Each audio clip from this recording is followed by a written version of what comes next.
والعاقبة للمتقين ولا عدوان إلا على الظالمين وصلى الله على نبينا محمد أما بعد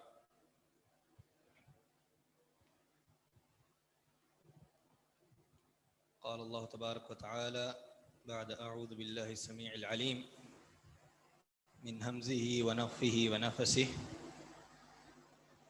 وما آتاكم الرسول فخذوه وما نهاكم عنه فانتهوا وقال في مقام آخر وما ينطق عن الهوى إن هو إلا وحي يوحى وقال النبي صلى الله عليه وسلم تركت فيكم ثقلين لن تضلوا ما تمسكتم بهما كتاب الله وسنتي أو كما قال عليه الصلاة والسلام اللهم علمنا ما ينفعنا وانفعنا بما علمتنا وزدنا علما وأرنا الحق حقا وارزقنا اتباعه وأرنا الباطل باطلا وارزقنا اجتنابه واجعلنا ممن يستمعون القول فيتبعون أحسنا وادخلنا برحمتك يا رب العالمين وصل وسلم على نبينا محمد.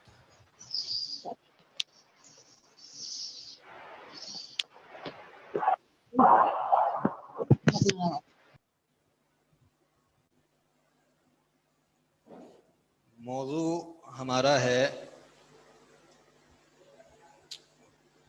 سنہ النبویہ یعنی کہ حدیث اور دور حاضر کے چیلنجز. کیا کچھ اس دور میں سنت کے حوالے سے، سنت کے دفاع کے حوالے سے ایک مسلمان کے ذہن میں معلومات ہونی چاہیے، اور کس طرح کوئی شخص سنت کا دفاع کر سکتا ہے. یہ دفاع کیوں ضروری ہے کہ سنت قرآن کے ساتھ ساتھ دین اسلام کے احکامات حاصل کرنے کا ایک بہت بڑا ذریعہ ہے. قرآن کے ذریعے آپ بہت سارے احکامات حاصل کرتے ہیں، نماز پڑھنے کے، زکوٰۃ ادا کرنے کے، توحید کے حوالے سے، اور زندگی گزارنے کے اصول وہ آپ حاصل کرتے ہیں. پھر ساتھ ساتھ یہ کہ سنت نبویہ جو ہے وہ بھی اپنا کردار ادا کرتی ہے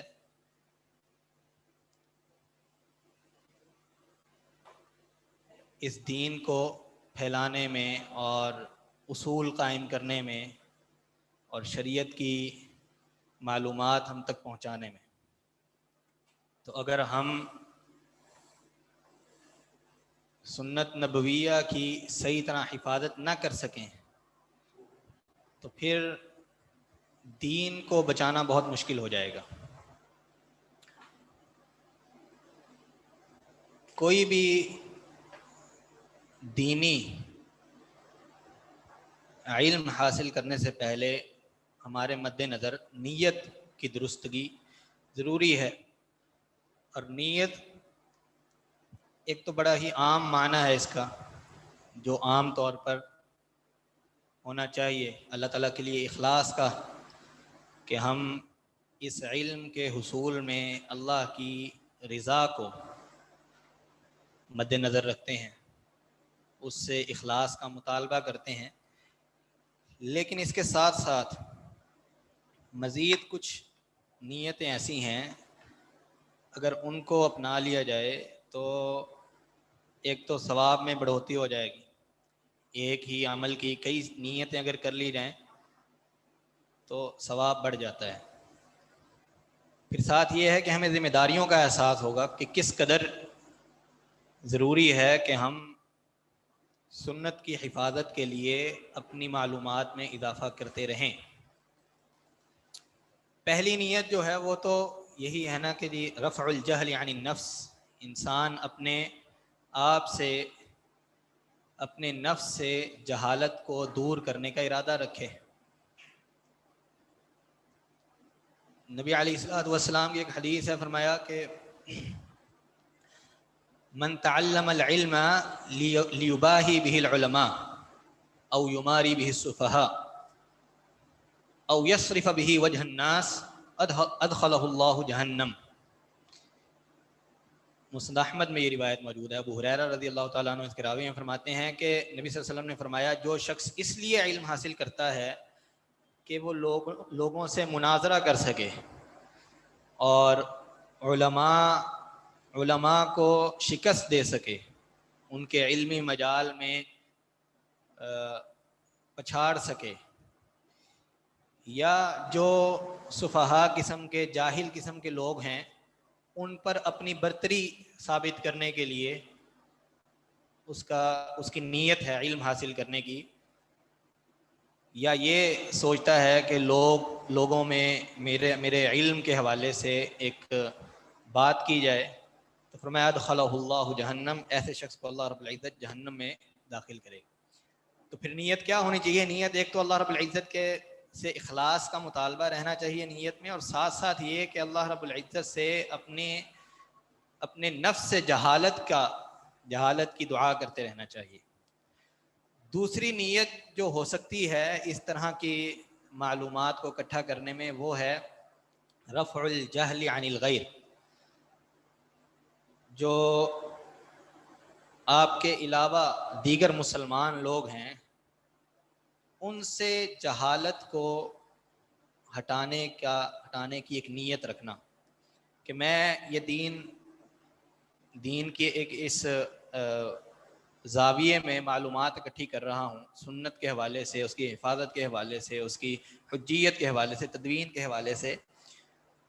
تو مقصد میرا یہ ہے کہ میں لوگوں تک اس بات کو پہنچاؤں گا اور سنت کے دفاع میں ایک کردار ادا کروں گا۔ اس کے بہت سارے فوائد ہیں، اس سے آپ کے علم میں بڑھوتری ہوتی ہے۔ انسان جب صرف اپنے لیے علم حاصل کرتا ہے تو وہ صحیح طور پر اس کو یاد نہیں رکھ پاتا۔ جب پڑھانا ہو تو اس کو لازمی طور پر جو معلومات ہیں اس کو یاد کرنا پڑے گا، اس سے علم میں اضافہ ہوتا ہے۔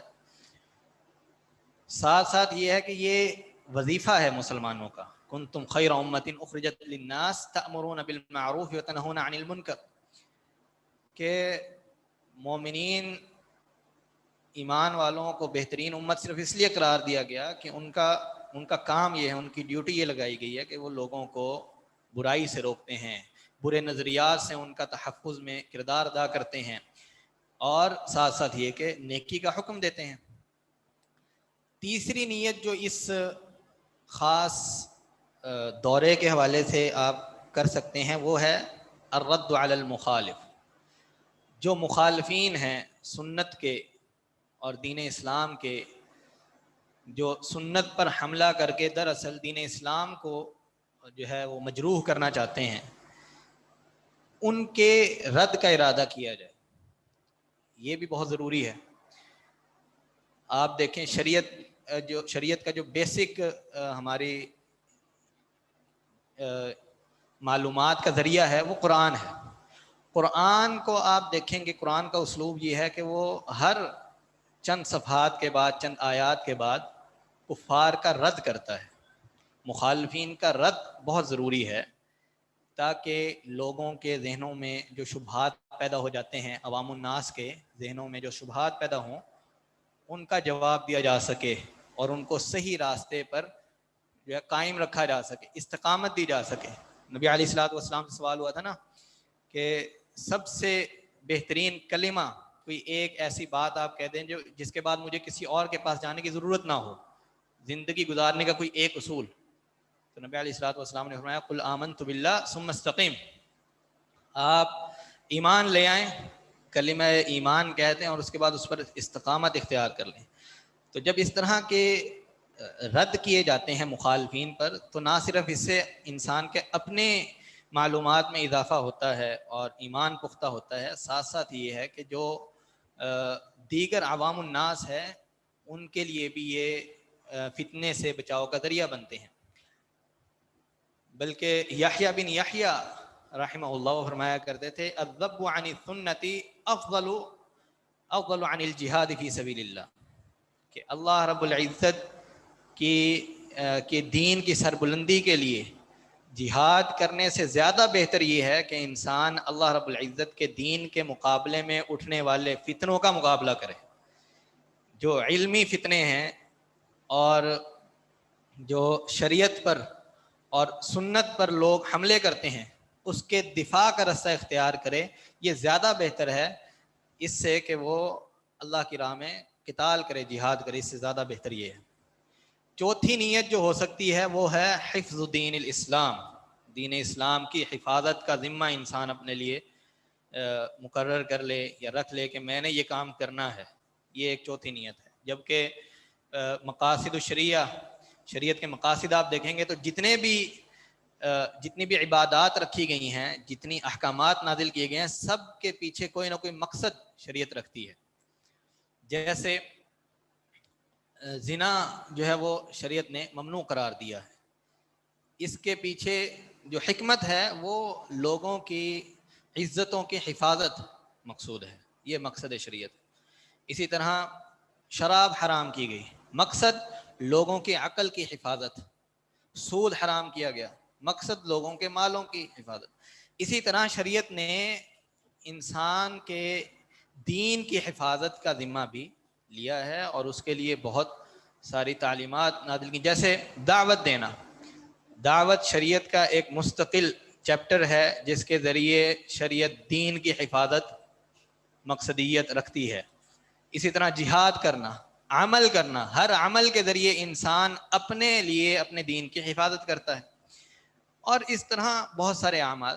تو یہ 4 قسم کی نیتیں اپنائی جا سکتی ہیں اس طرح کے دورہ جات میں، یا کبھی بھی آپ علم کے کسی بھی دورے میں شامل ہوں تو یہ 4 نظریات، 4 نیتیں پیش نظر ہوں اور انہی پر رہ کر دین حاصل بھی کیا جائے اور پھر اس کا پرچار بھی کیا جائے، لوگوں کو بتلائی جائیں۔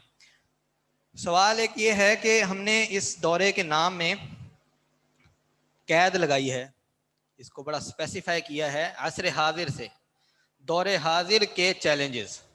اس کا کیا مقصد ہے؟ اگر حقیقتاً پوچھا جائے یا بات کی جائے تو جتنے بھی چیلنجز آج کل موجود ہیں یہ نئے نہیں ہیں۔ سنت کے حوالے سے جتنے بھی اشکالات، شبہات اور اعتراضات وارد کیے جاتے ہیں، ان کی اصل آپ کو گزشتہ ادوار میں کہیں نہ کہیں مل جائے گی۔ تو یہ بالکل آپ یہ نہیں کہہ سکتے کہ جناب اسی دور کے سارے اشکالات اور اعتراضات ہیں جن کا جواب ہم ڈھونڈنے کی کوشش کریں گے یا اس پر بات ہوگی، بلکہ ایک مقولہ ہے عربی کا، وہ کہتے ہیں لِكُلِّ قَوْمٍ وَارِثٌ، ہر قوم کا کوئی نہ کوئی وارث ضرور ہوتا ہے، اس کے پیچھے چلنے والے لوگ لازماً پیدا ہو جاتے ہیں اور وہ ان کے نظریات کو لے کر چلتے ہیں، بعض اوقات بالکل ختم ہو جاتے ہیں اور بعض اوقات وہ جو ہے آہستہ آہستہ چلتے چلتے جو ہے خفیہ طور پر اپنی پرورش ان کی ہوتی رہتی ہے، اور پھر ایک وقت آتا ہے جب وہ حملہ آور ہوتے ہیں۔ تو جو دور حاضر کے جتنے بھی چیلنجز ہیں سنت کے حوالے سے، یہ کوئی نئے نہیں ہیں، سبھی پرانے ہیں، اور صرف لبادہ نیا ہے، لباس نیا ہے، طریقہ القاء نیا ہے، لوگوں پر پیش کرنے کا طریقہ ایک نیا دیکھا ہے ہم نے۔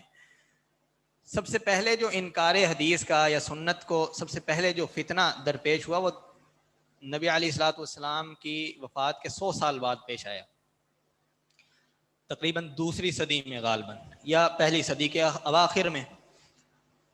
وہ فتنہ جو تھا، اس فتنے کی جو اساس تھی وہ آج کے دور کے فتنے کی اساس بھی وہی ہے۔ 2 قسم کی قومیں تھیں جنہوں نے انکار حدیث اس دور میں کیا۔ ایک تھے خوارج جانتے ہیں آپ سب کہ جو دین اسلام میں پائے جانے والی وہ قسم جو اپنے آپ کو مسلمان کہتے ہیں لیکن شریعت ان کو دین اسلام سے خارج تصور کرتی ہے، جو ایک متحدہ حکومت کے خلاف خروج کرتے ہیں، ان کے خلاف بغاوت کرتے ہیں، ان کو خوارج کہا جاتا ہے۔ انہوں نے کیوں حدیث کا انکار کیا؟ چونکہ شریعت کی جتنے بھی نصوص اس طرح کے فتنوں کی سرکوبی کرتے ہیں وہ سنت سے ملتے ہیں۔ نبی علیہ الصلوۃ والسلام نے فرمایا کہ تم پر واجب ہے کہ اپنے امیر کی اطاعت کرو، چاہے تم پر کوئی کالا حبشی غلام جو ہے وہ حاکم بن جائے، لازمی ہے کہ ان کی پیروی کرو۔ اگر وہ احادیث کا انکار نہ کرتے تو پھر اپنے دین کی ابتدا نہیں کر سکتے تھے، لہذا انہوں نے انتشار کی نفی کرنے والی تمام حدیثوں کا انکار کر دیا۔ اسی طرح دوسرا گروہ جو سامنے آیا انکار حدیث کے حوالے سے اس دور میں، وہ تھا معتزلہ کا، جن کو عقلی لوگ کہہ سکتے ہیں، کلامیہ فرق، جن کے دین کی بنیاد صرف فلسفہ اور عقل رہی، جو یہ سمجھتے ہیں کہ عقل کو فوقیت حاصل ہے دین کے مقابلے میں۔ انہوں نے کیسے حدیث کا انکار کیا کہ ہر وہ ظاہری حدیث جس حدیث کے ظاہر میں کوئی عقلی طور پر قبول نہ کرنے کی صلاحیت ہو۔ مثلا یہ کہتے ہیں کہ جناب آپ کہتے ہیں انسان کو جب دفنایا جاتا ہے قبر میں تو اس پر عذاب نازل ہوتا ہے، یا اس کی قبر کو ایک جنت کا باغ بنا دیا جاتا ہے۔ ظاہری طور پر اس بات کو قبول کرنا آسان نہیں ہے۔ یا وہ یہ کہتے ہیں کہ آپ کی حدیث یہ کہتی ہے کہ شیطان جو ہے وہ انسان کے نتنوں میں، جو ناک کے اوپر آنکھوں کے درمیان کی جگہ ہے، یہاں پر رات بسر کرتا ہے۔ یہ عقلی طور پر قابل قبول نہیں ہے، لہذا انہوں نے ایسی احادیث جن کو ظاہراً عقل قبول نہیں کرتی تھی ان کو رد کر دیا۔ یہ دو قسم کے گروہ آئے جنہوں نے دور اول میں، یعنی کہ نبی علیہ الصلوۃ والسلام کی وفات کے کوئی 70-80 سال کے دوران ہی حدیث کا انکار کیا۔ اس کے بعد یہ فتنہ ختم ہوا اور اس کا دوبارہ آغاز ہوا پچھلی صدی میں، 13ویں صدی، یا جو 100 سال پہلے کے جو لوگ تھے انہوں نے پھر اس فتنے کا آغاز کیا۔ اور اس فتنے کا آغاز دراصل یورپ میں ہوا، مغرب میں ہوا، جدیدیت کے فلسفے کو لے کر، ماڈرنٹی جو ہے اس کے تناظر میں انہوں نے احادیث کا اور بلکہ ہر قسم کے مذہب کا انکار شروع کر دیا۔ پھر اسی نظریے کو اختیار کیا بعض کہلانے والے مسلمانوں نے، جن کو صرف نامی مسلمان کہا جا سکتا ہے، جیسے مصر کا ایک محمد عبدہ تھا اور اس کے شاگرد، انہوں نے یہ کام کیا، کتابیں لکھیں سنت کے مخالفت میں اور اس کا انکار شروع کر دیا۔ اور ان لوگوں کے انکار کی وجہ بھی یہی ہے کہ وہ یہ سمجھتے ہیں کہ دین کی کئی ساری معلومات جو سنت کے ذریعے ہم تک پہنچتی ہیں وہ عقل قبول نہیں کرتی ہے۔ جب عقل قبول نہیں کرتی ہے تو ہم اس کو جو ہے رد کرتے ہیں اور اس کا جو ہے انکار کرتے ہیں۔ ایک اور نظریہ جو اس دور میں آیا وہ ہے ایسی احادیث کا انکار جو غیر تشریعی ہیں، جس سے شریعت ثابت نہیں ہوتی، یعنی کوئی شرعی حکم نہیں ہے، مثلا نماز کا حکم نہیں ہے، جس میں عبادت کا حکم نہیں ہے، جس میں عقیدے کا حکم نہیں ہے۔ اس طرح کی احادیث جو ہیں ان کا انکار کیا جا سکتا ہے۔ وہ کہتے ہیں کہ یہ تو معاملات ہیں، جیسے خرید و فروخت ہے، یہ معاملہ ہے، اور معاشرتی زندگی یہ ایک معاملہ ہے، طب نبوی اس کا انکار کر دیتے ہیں کہ یہ تو ایک انسان کا معاملہ، علاج کے طریقے مختلف ہوتے رہتے ہیں، لہذا ایسی چیزوں کا انکار کر دیا۔ تو یہ بھی صراحتاً اس بنیاد پر کہ عقل یہ تقاضا کرتی ہے کہ ہر دور میں معاشرتی امور تبدیل ہوتے رہتے ہیں، ہر دور میں علاج کرنے کے طریقے مختلف ہوتے ہیں۔ آج کل میڈیکل سائنس نے اتنی ترقی کر لی ہے کہ وہ ان پرانے فرسودہ نظام کو رد کر سکتی ہے، لہذا اس کا انکار کر دیا جائے۔ تو عقل ہی دراصل ان تمام نظریات کے پیچھے ہے کہ وہ یہ سمجھتے ہیں کہ یہ احادیث جو ہیں وہ عقل سے مترادف نہیں ہیں، عقل سے ان کا مقابلہ نہیں کیا جا سکتا، کیونکہ عقل میں بہتری آتی رہتی ہے، یہ باتیں 1400 سال پرانی ہیں، ان کو قبول کریں نہ کریں۔ اس طرح سنت کا انکار کیا آج کل کے لوگوں نے، اور اصل جو ہے ان کی وہیں آپ کہہ لیجئے کہ 1200 سال پرانی ہے، جو پہلے کے دور میں عقل کو بنیاد بنا کر احادیث کا انکار کرنا ہے۔ اس دورے میں ہم جو مقصد لے کر آپ کے پاس آئے ہیں وہ دو بنیادی چیزیں ہیں۔ ایک تو یہ ہے کہ ہم آپ کے سامنے ایسی معلومات رکھیں گے جو سنت کو اس قدر مضبوط کر کے آپ کے سامنے پیش کرے گا کہ اس کا انکار ممکن نہیں رہے گا، ٹھیک ہے۔ معلومات ہوں گی، پہلے فیز میں ہم معلومات آپ کے ساتھ شیئر کریں گے بس، اور یہ معلومات اگر آپ یاد رکھیں گے تو پھر آگے چل کر جو اصل اس دورے کا مقصد ہے کہ جو اعتراضات ہیں عقلیان کے، جو عقل پرست لوگ ہیں، ان کے جو اعتراضات ہیں شریعت کے حوالے سے، ان کا رد کیا جا سکے۔ تو پہلا فیز معلومات پر مبنی ہے، جس میں ہم آپ کو 4 باب آپ کہہ لیجئے کہ 4 قسم کی معلومات دیں گے۔ پہلا جو ہے وہ اس کو آپ کہہ لیں مدخل کے طور پر ہم آپ کے سامنے کچھ معلومات رکھیں گے۔ مدخل جیسے انٹرنس آپ کہہ لیجئے، کسی بھی علم کے اندر داخل ہونے کا ذریعہ، اس علم کے حصول سے پہلے کچھ باتوں کا جاننا ضروری ہے۔ وہ اس لیے ضروری ہیں کہ کہیں ایسا نہ ہو کہ ہم اس علم کے حاصل کرتے ہی چلتے چلتے کچھ اپنی لائن جو ہے وہ تبدیل نہ کر بیٹھیں، یہ بہت ضروری ہیں۔ تو اس میں ہم آپ کو 3 باتیں بتائیں گے۔ ایک ہے قبل کل شیء،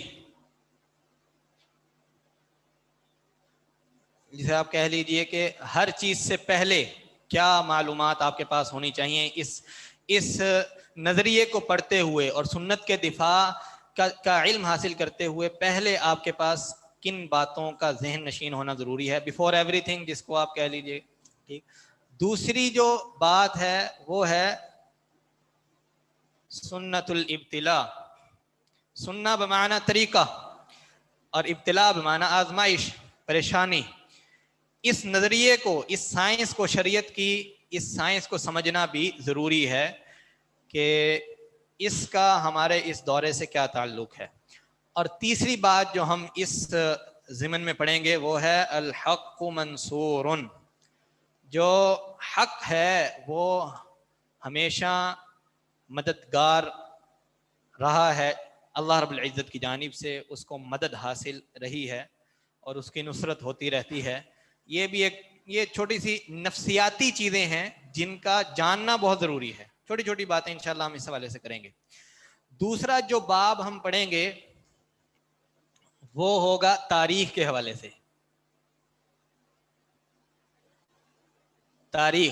تاریخ میں ہم 2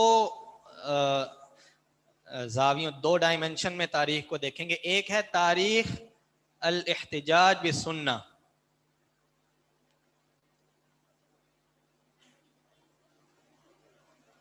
احتجاج سمجھتے ہیں سب؟ احتجاج کا معنی ہے حجت، دلیل بنانا۔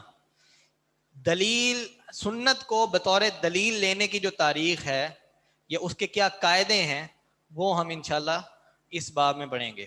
اور دوسرا جو زاویہ ہم پڑھیں گے تاریخ کا وہ ہے تدوین السنہ، تاریخ و تدوین السنہ، سنت کے مدون ہونے کی کیا تاریخ ہے، کیسے سنت کو پھیلایا گیا ہے، ٹھیک ہے۔ شریعت نے، اور شریعت نبی علیہ الصلوۃ والسلام کے دور سے لے کر آج تک کس طرح شریعت کو پھیلانے میں، سنت کو پھیلانے میں علماء نے کردار ادا کیا ہے، اور کیا کیا طریقے اور ذرائع اپنائے ہیں، وہ ہم انشاءاللہ یہاں پڑھیں گے۔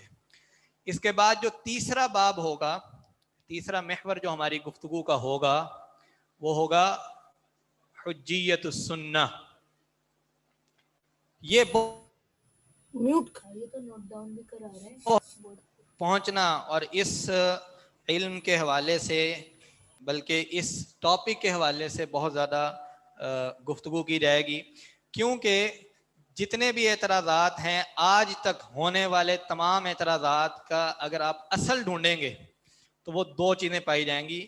ایک ہے کہ ان کی اعتراض کی اصل یہ ہوتی ہے، وہ کہتے ہیں کہ ہم سنت کو حجیت تصور نہیں کرتے ہیں، سنت کی افینٹی کی کوئی حیثیت نہیں ہے، اس کے دلیل ہونے کی کوئی حیثیت نہیں ہے، سنت دلیل نہیں ہے، ہمارے لیے قرآن کافی ہے. ایک یہ اعتراض ہوتا ہے. باقی جتنے اعتراض ہوتے ہیں وہ اس کے تحت آئیں گے. یا دوسری جو ہے وہ انشاءاللہ اگلے باب پر بات کرتے ہیں. تو پہلی وجہ جو ہے اعتراضات کی، شبہات کی، سنت پر وارد ہونے والی، وہ یہ ہے کہ لوگ سنت کے بطور دلیل ہونے کا انکار کرتے ہیں. حجیت السنہ کا انکار سبب بنتا ہے بہت سارے اعتراضات کا. اس میں ہم جو ہے وہ بڑا ہی مختصر طور پر مصطلح الحدیث کو ٹچ کریں گے، بہت ہی مختصر، انتہائی اختصار کے ساتھ اس میں مصطلح الحدیث کو ذکر کیا جائے گا. پھر مصدر السنہ کو ذکر کیا جائے گا. مصدر السنہ کیا ہے جی؟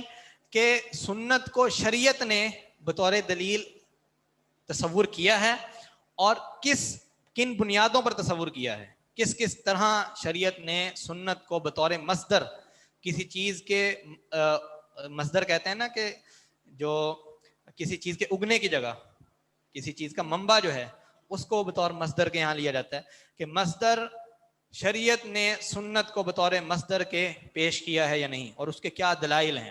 عقلی طور پر بھی ہم کچھ دلائل رکھیں گے اور کتاب و سنت سے بھی دلائل پیش کیا جائیں گے. اس کے بعد ہے جی حفاظت السنہ. ٹھیک ہے،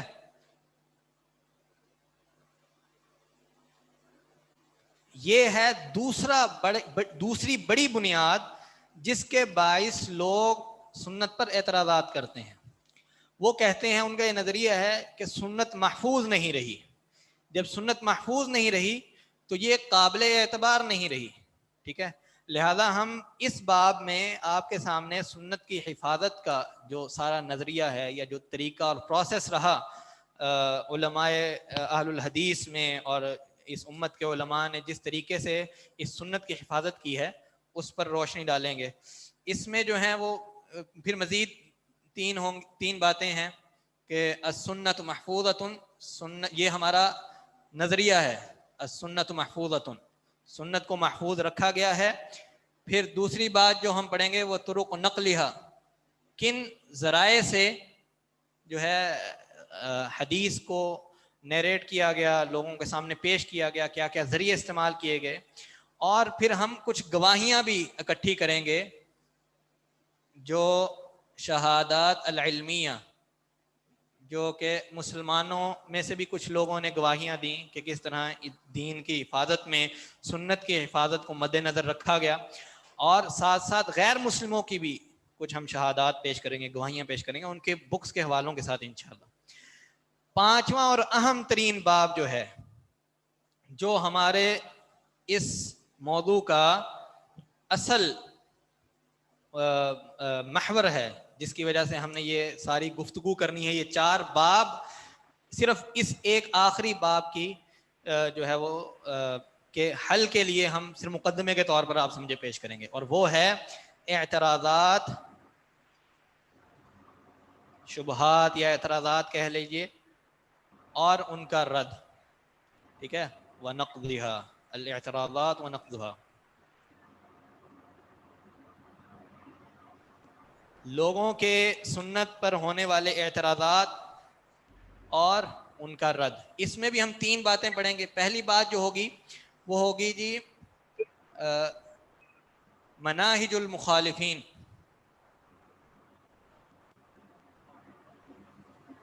ٹھیک ہے، جو سنت کی مخالفت کرنے والے لوگ ہیں ان کا طریقہ کار کیا ہے، کس طرح وہ سنت کے کو رد کرنے میں اور سنت کے انکار کرنے میں کیا کیا ذرائع استعمال کرتے ہیں، ان کا ذکر ہوگا. اور پھر دوسرا جو بات ہم کریں گے وہ ہوگا مسالک الدفاع، کس طرح آپ سنت کے دفاع میں کون کون سے طریقے استعمال کر سکتے ہیں، ادھر بات ہوگی. اور پھر آخر میں بالکل ہم کچھ اعتراضات کو بطور پریکٹیکل انہی کے اعتراضات کو ہمارے جو طریقہ دفاع ہے اس پر پیش کر کے ان کا رد کریں گے، اور پھر بالکل اخیر میں جا کر انشاءاللہ ہم کچھ آج کل کے جو اعتراضات ہیں ان کا بھی کچھ سرسری سا جائزہ لیں گے۔ تو یہ ہمارا پاتھ وے ہے جی اس پورے کورس کے لیے انشاءاللہ، جس پر ہم کوشش کریں گے کہ آپ کے سامنے رکھ دیں۔ تو یہ یہاں پر ہوں گی امثلہ تطبیقیہ، ٹھیک ہے؟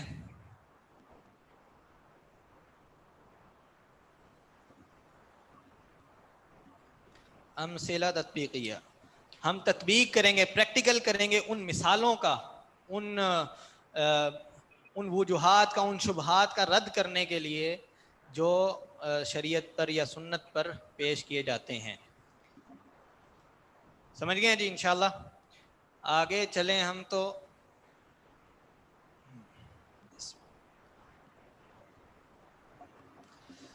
سب سے پہلے جو ہمارے پاس موضوع ہے وہ ہے مدخل کا، قبل کل شیء، ہر چیز سے پہلے اس علم کو، ان معلومات کو اکٹھا کرنے سے پہلے ہمارے پاس کیا باتیں ہمارے ذہن میں ہونی چاہیے، جن کے ذریعے ہم جو ہے، جن کو ہم سٹیپس بنا کر اس دورے میں جو ہے وہ اپنی معلومات کو فائدہ مند بنا سکتے ہیں، وہ جاننا ضروری ہیں۔ سب سے پہلا سوال یہ ہے کہ ہم نے سنت کو کیوں اسپیسیفائی کیا ہے؟ بھئی شریعت تو قرآن سے بھی پیش کی جاتی ہے نا، اس کا یہاں ذکر کیوں نہیں ہے؟ صرف سنت کو کیوں اسپیسیفائی کیا جاتا ہے؟ یا یوں آپ ریفریز کر لیں اس سوال کو کہ منکرین حدیث صرف سنت ہی کا انکار کیوں کرتے ہیں؟ ٹھیک ہے، تو سوال ہے کہ سنت کو آپ نے اسپیسیفائی کیوں کیا؟ جواب اس کا یہ ہے کہ جتنے بھی اعتراضات شریعت پر وارد کیے جاتے ہیں وہ کبھی بھی قرآن کے ذریعے نہیں کیے جاتے۔ اس کی وجہ یہ ہے، قرآن ایک الہامی کتاب ہے جس کے وحی ہونے میں مسلمانوں اور غیر مسلم جو ہیں ان میں سے کسی کو بھی شک نہیں ہے، ٹھیک ہے؟ تو وہ یہ کہتے ہیں کہ چونکہ یہودی جو ہیں ان کے پاس بھی یہ کتاب ہے، کتاب کا نظریہ تو ہر مذہب کے پاس ہے نا، چاہے وہ ہندو ہوں، چاہے وہ دیگر مذاہب جو ہیں، یہودی، نصارہ وغیرہ، سب کے پاس کتاب کا نظریہ تو موجود ہے، لہذا کتاب پر وہ کوئی اشکال نہیں اٹھا سکتے۔ اس کے بعد کیا بچتا ہے؟ شریعت کے اصولوں میں سے دو اصول ہی ہیں نا، ایک کتاب اور ایک سنت۔ کتاب پر وہ اعتراض کر نہیں سکتے تھے، اور شریعت کو انہوں نے ایسے چھوڑنا نہیں ہے، اس پر حملے تو کرنے ہیں۔ تو اس کا طریقہ انہوں نے یہ کیا کہ سنت پر سب سے پہلا حملہ کیا جائے۔ اگر سنت پر حملہ کر دیا جائے تو اس سے کیا ہوگا؟ اس سے یہ ہوگا کہ جو شریعت فہمی ہے، دین کو سمجھنے کے جو اصول ہیں، وہ آدھے تو ایک سائڈ پر ہو گئے، کیونکہ آپ نے حدیث کا انکار کر دیا۔ قرآن اب اس کی جیسے مرضی آپ چاہے تعویل کر لیں اور لوگوں کو سمجھ نہیں آئے گی۔ پہلے تو ایک یہ ذہن بنایا گیا لوگوں کا، جی قرآن پڑھنے کے لیے، قرآن سمجھنے کے لیے آپ کے پاس 12 علموں کا ہونا بہت ضروری ہے، یہ اگر علم آپ کے پاس نہیں ہوں گے تو آپ کو قرآن سمجھ نہیں آئے گا۔ یہ بھی دین کے اصل سے لوگوں کو دور رکھنے کی ایک سازش ہے کہ قرآن آپ خود سے نہیں سمجھ سکتے ہیں، اس کا کم سے کم ترجمہ تو پڑھ سکتے ہیں نا، ٹرانسلیشن تو ہر زبان میں ہے قرآن کی۔ ہاں، تفاسیر کے لیے علماء سے رابطہ کیا جا سکتا ہے، ان سے سمجھا جا سکتا ہے، اور یہ ضروری بھی ہے علماء سے رابطہ ہونا، لیکن ایک نظریے کے طور پر اس بات کو پھیلا دینا کہ جناب اگر آپ نے قرآن خود سے پڑھنے کی کوشش کی تو آپ گمراہ ہو جائیں گے، یہ تو کامیاب نہ ہو سکے اس میں۔ پھر یہ کہ سنت پر حملے شروع کر دیے کہ جناب سنت جو ہے وہ قابل قبول نہیں ہے۔ اس کی وجہ کیا ہے جی؟ اس کی وجہ یہ ہے کہ اس میں بہت سارے سقم پائے جاتے ہیں، اس کی حفاظت نہیں ہوئی، اس کی حجیت پر، اس کے دلیل ہونے پر کوئی اوتھینٹک بات نہیں ہے، لہذا اس کو الگ کر دیا۔ جب اس کو الگ کر دیا تو اب قرآن کو سمجھنے کے لیے کس کے پاس جائیں گے؟ علماء کے پاس جائیں گے یا عوام الناس کے پاس جائیں گے، جو اپنی مرضی کی جو ہے وہ تخریب کاری یا تحریف کاری کر سکتا ہے، اپنی مرضی سے آیات کی تبدیلی کر سکتا ہے۔ ایک آیت کی تفسیر سنت سے اگر ثابت ہوتی ہو تو پھر کسی بھی عالم کو اپنی جو عقل کے گھوڑے دوڑانے کی ضرورت نہیں رہے گی، وہ سیدھا آپ کو جواب دے گا جی سنت میں اس کی تفسیر ایسے آئی ہے۔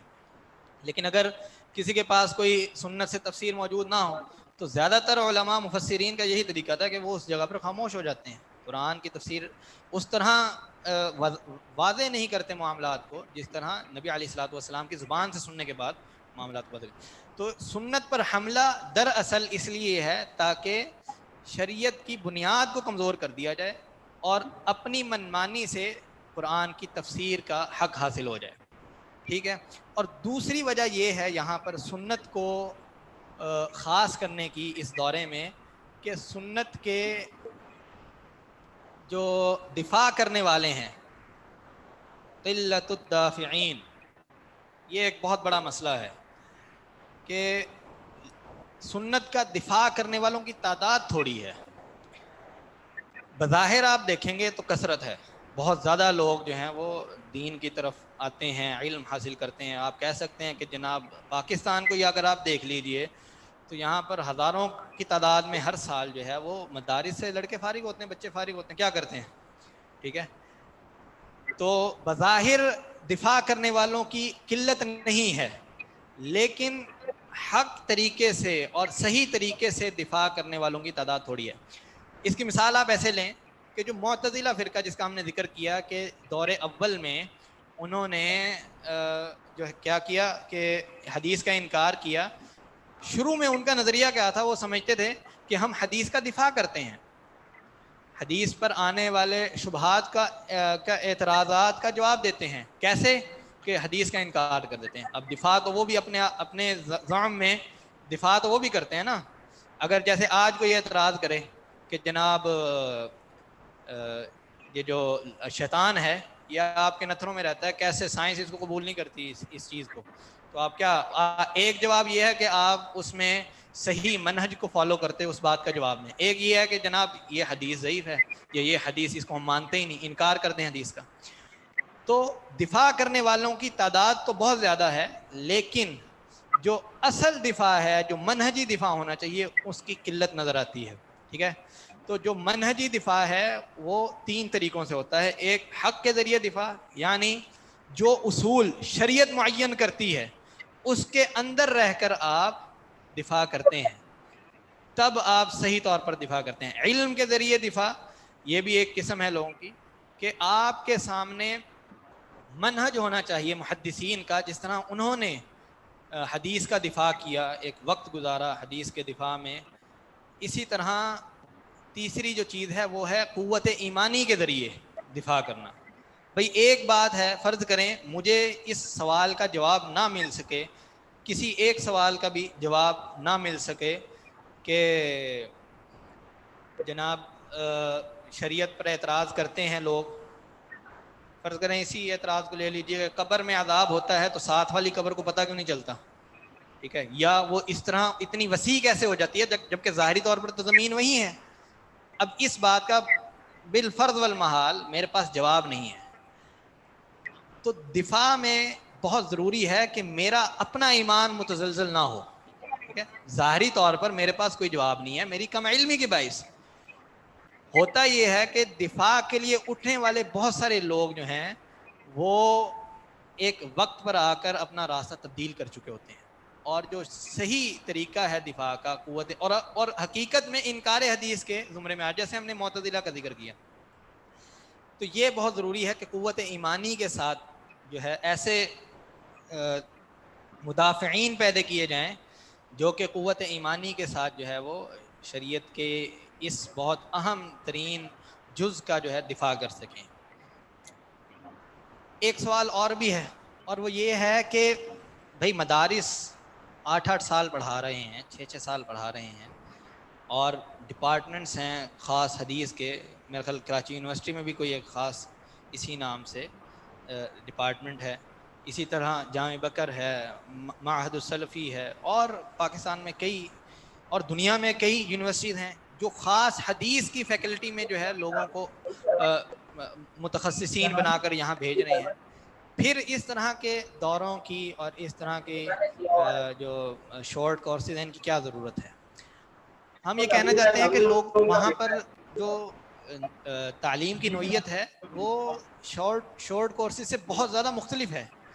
اس کی وجہ یہ ہے کہ وہاں پر شریعت کے حوالے سے یا سنت کے حوالے سے معلومات دی جاتی ہیں، ٹھیک ہے، لیکن ایسے بہت سارے امور رہ جاتے ہیں جو ہم نے خود دیکھا کہ جو دفاع حدیث کے جو شخص ہے جو دفاع کرنا چاہتا ہے اس کے سامنے ہونا ضروری ہے، اس کو ان باتوں کا علم ہونا ضروری ہے۔ مثلا بہت سارے امور میں سے ایک معاملہ ہے، وہ ہے مخالفین کا عقیدہ،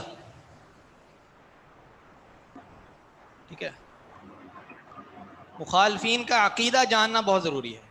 معلومات انہوں نے 6 7 سال 8 سال لگا کر جو ہے وہ حاصل کر لی ہیں، لیکن جب کوئی سامنے اس کے سنت پر اعتراض کرتا ہے تو وہ بغیر کسی معلومات کے، اس سامنے والے کی معلومات کے، اس کا رد شروع کر دیتا ہے، اور وہ رد بجائے یہ کہ سنت کی حفاظت کرتا ہے، اس کے الٹا اپنے گلے پڑ جاتا ہے۔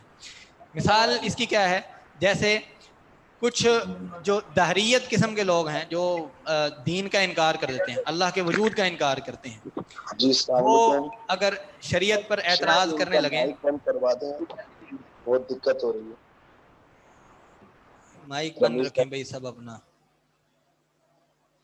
جی، تو جو اللہ کے وجود کا انکار کرے مثلا، اور وہ آ کر آپ کے سامنے اعتراض کرتا ہے کہ جناب سنت کو ہم نہیں مانتے کیونکہ سنت محفوظ نہیں رہی، تو اب ہونا یہ چاہیے کہ آپ مخالف کے عقیدے کو سامنے رکھتے ہوئے اس کے اعتراض کی شروعات کریں۔ مثلا جیسے ذکر کیا کہ ایک اللہ کے وجود کے انکاری کا یہ اعتراض کہ سنت قابل قبول نہیں ہے، فضول ہے، آپ کو اس معاملے میں اس سے بحث کی ضرورت نہیں ہے کہ سنت حجت ہے یا نہیں ہے، قابل قبول ہے یا نہیں ہے۔ پہلے آپ اس سے یہ بات کریں گے کہ جناب آپ تو اللہ کے وجود کا انکار کرتے ہیں، پہلے اس طرف آئیں۔ تو اصول سے شروع کرنا، یہ قاعدہ ہمیشہ ذہن میں رہنا چاہیے۔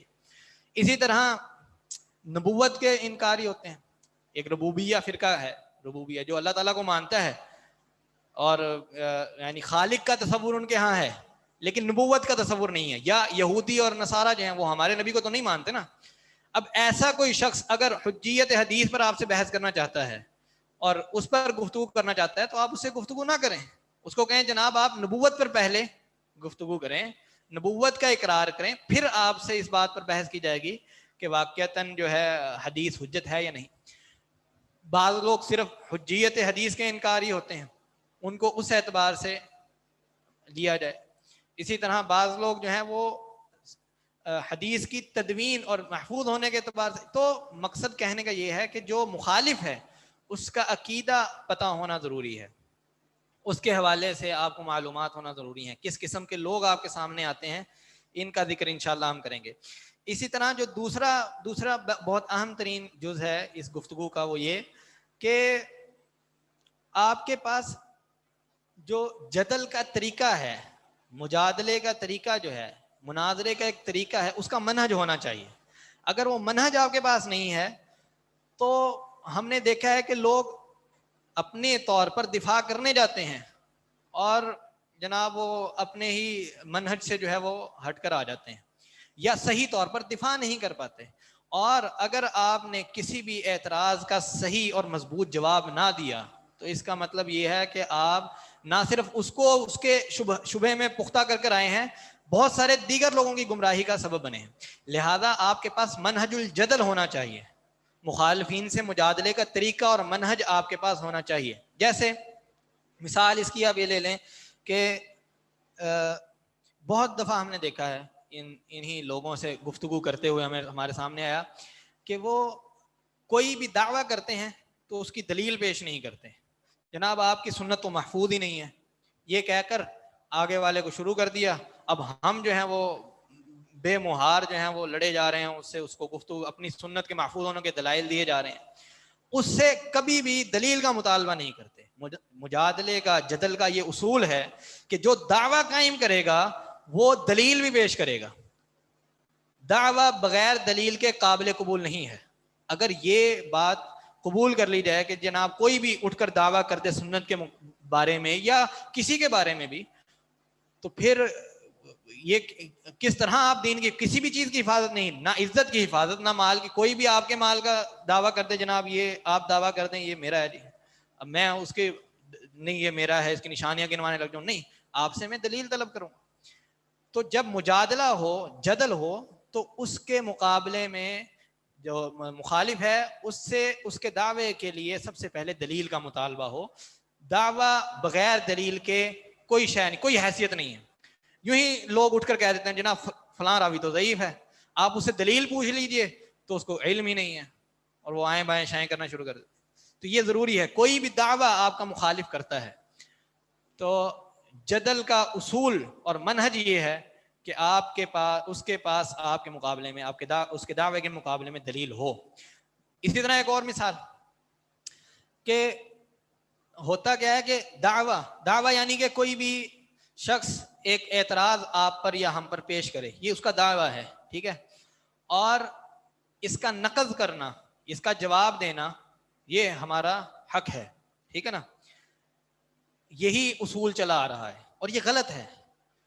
دراصل مجادلے کا اصول یہ ہے کہ دعویٰ اور نقص من جانبین ہونا چاہیے، من طرفین ہونا چاہیے. دعویٰ کرنے والا دعویٰ اور نقض من الطرفین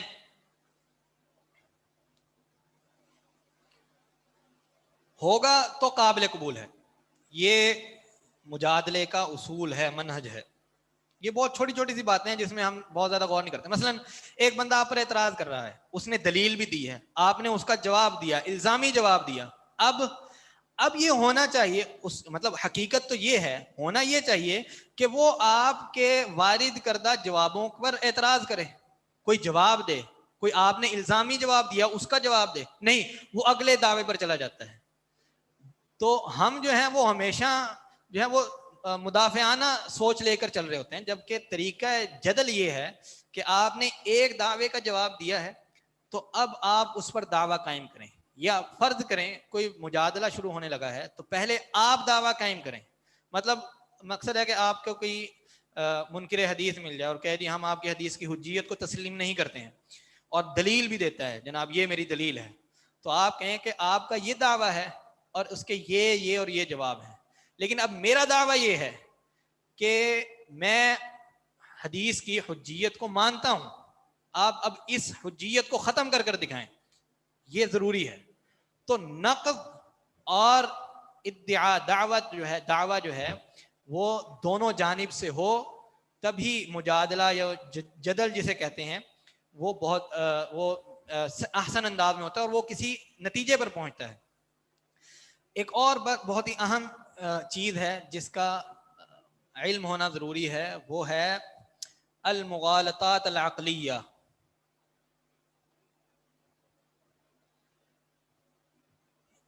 ایسی فالس اخبار، ایسی غلط باتیں جن کو عقل ہی تسلیم نہیں کرتا، یہ منکرین حدیث اور شبہات وارد کرنے والے لوگ بطور دلیل کے پیش کر رہے ہوتے ہیں، اور ہم ان کے جواب دینے پر فوکس ہے، نہ کہ ان کا جو طریقہ واردات ہے اس پر ذرا سا غور کر لیں تو جواب آپ کو مل جائے گا.